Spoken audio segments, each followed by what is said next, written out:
When people say my proposals aren't working or I'm not winning business, it's almost always not to do with the proposal itself. It has almost everything to do with what you did or didn't do before you even got to the stage of delivering or reviewing a proposal with the buyer.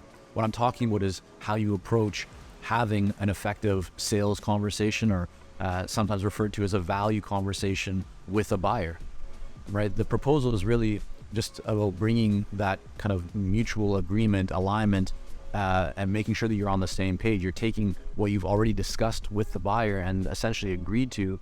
You're giving a little bit more detail around it of how you're going to deliver it and some potentially options and levels of investment and pricing, right? And some of that stuff. But the key thing before you ever get to a proposal is really going deep into that value conversation.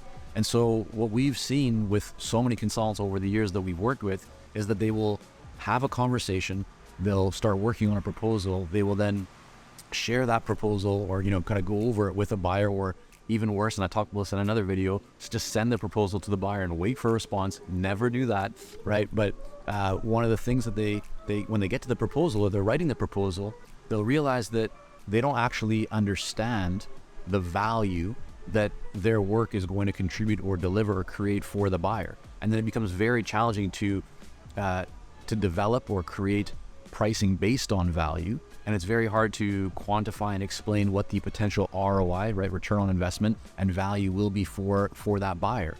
It also often means that the consultant will have trouble really articulating how the work that they will do will create the outcomes that the buyer cares most about.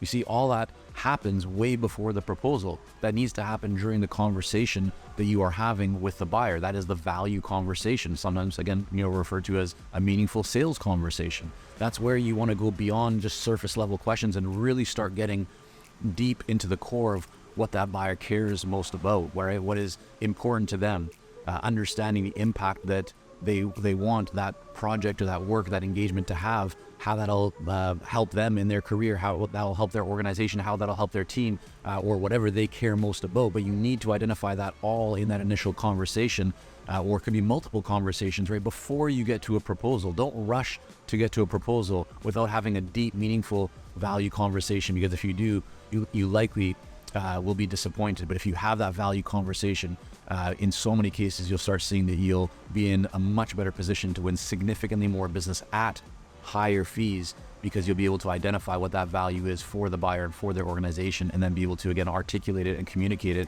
and embed it into your proposal and win more business at those higher levels.